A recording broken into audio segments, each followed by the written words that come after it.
Eh bien, bonjour, bonsoir, j'espère que vous allez bien, c'est Flo. Aujourd'hui, on se retrouve pour parler des spoilers du chapitre 246 de Jujutsu Kaisen. Comme vous l'entendez à ma voix, elle est un petit peu éclatée.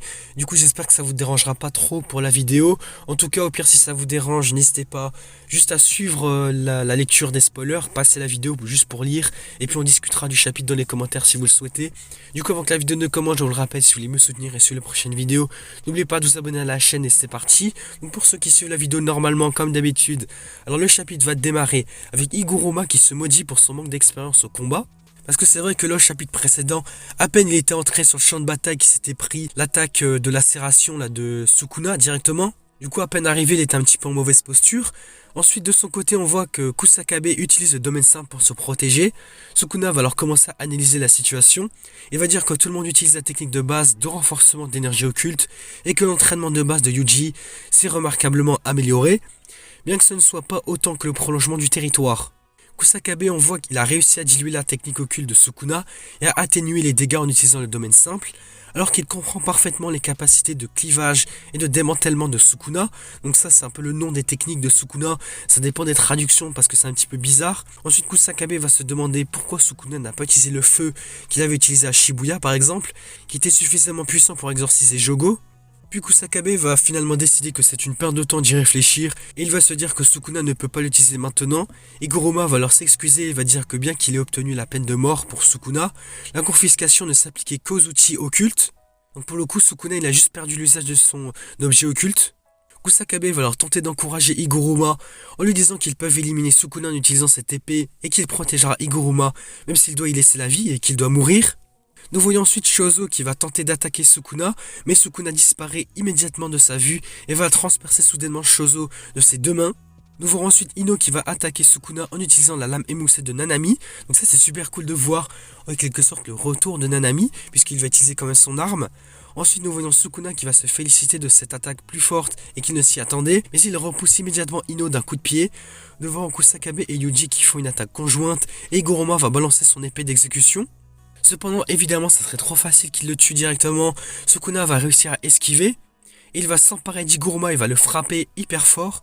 Sukuna va chasser Iguruma carrément à travers les décombres et va se rapprocher de lui. Yuji va ensuite tenter de suivre la vitesse de Sukuna alors que quelqu'un va crier « Ne laisse pas Iguruma tout seul !» derrière lui. Yuji va alors essayer de suivre, mais il se rend compte que Sukuna est beaucoup trop rapide. C'est abusé quand même, Sukuna est beaucoup trop rapide pour Yuji, c'est complètement fou. Déjà que Yuji est vraiment très fort physiquement, alors là c'est Sukuna est beaucoup trop rapide pour lui, c'est abusé. Nous verrons ensuite alors que Sukuna va s'approcher d'Igoroma, il va découper tout le bâtiment dans lequel se trouvait Igoroma. Nous avons alors un petit flashback sur la discussion des exorcistes, lorsque Yuji a dit qu'il avait l'intention de sauver Megumi. Yuji va dire que la technique occulte de Igoroma est efficace pour sauver Megumi. Donc en effet, Igoroma va expliquer que quiconque est tranché par l'épée du bourreau mourra sans exception, mais que le sujet de la mort est limité à celui qui a reçu la peine de mort.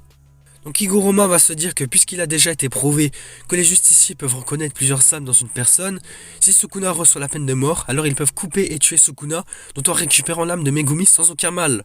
Yuji va leur demander soudainement « Veux-tu mourir Igoroma ?» Donc c'est la phrase qu'on avait vue entendre par Igoroma donc au chapitre précédent, je savais pas pourquoi, mais du coup c'est une phrase prononcée par Yuji. Yuji va leur ajouter que même si tu ne peux pas utiliser le sort d'inversion, tu as toujours l'intention de combattre Sukuna. Igoroma va leur dire qu'il pense qu'il doit remplir son rôle et mourir. Ici il dit qu'il doit mourir, en quelque sorte se sacrifier pour venir à bout de Sukuna, il va le prendre en quelque sorte avec sa mort. Yuji va tenter de le poursuivre mais ne parvient pas à encourager Igoroma. Igoroma de son côté parvient à survivre Tayad et Sukuna va réaliser que Igoroma a utilisé le prolongement du territoire pour diluer sa technique. Le narrateur va ensuite prendre la parole et va commencer à dire que moins de 2 mois se sont écoulés depuis son réveil en tant qu'exorciste, dans le cas d'Igoroma, ce qui est un taux de croissance beaucoup trop anormal, parce que c'est vrai que c'est beaucoup trop court, là quand même 2 mois c'est vraiment très très court. C'est pour cette raison que Sukuna va être fasciné par ce que fait actuellement Igoroma. Le narrateur va poursuivre en disant que Sukuna était fasciné par l'épée à mort instantanée qui émettait à nouveau de la lumière. Et il va même comparer Igoroma à Gojo comme une pierre précieuse remplie de talent. Et c'est ainsi que le chapitre va se terminer ici. Et il y aura une pause pour la semaine prochaine. Donc comme je l'avais dit pour My Hero Academia, ça ne s'applique pas seulement pour Jujutsu Kaisen. Ou Emacha, c'est vraiment pour tous les mangas. Il y a une pause pour tous les mangas, c'est généralisé.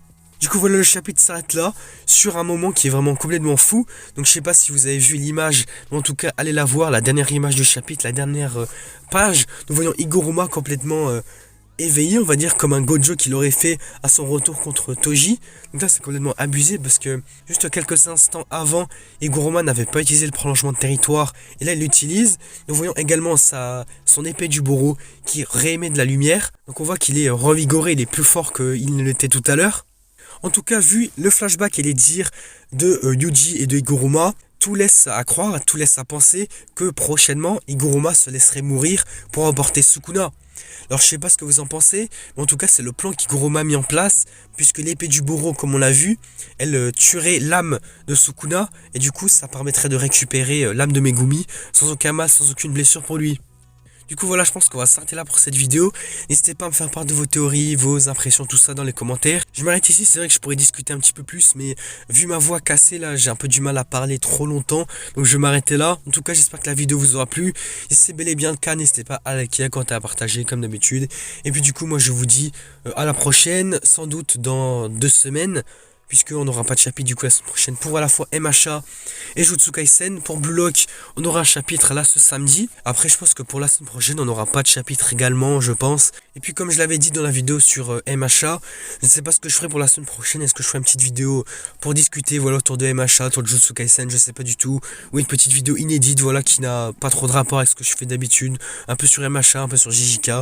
Je ne sais pas, je verrai bien. Ou peut-être que je prendrai une pause aussi, comme les mangas. Voilà, je m'arrête là, je ne vais pas parler davantage. Et puis, du coup, moi, je vous dis à la prochaine.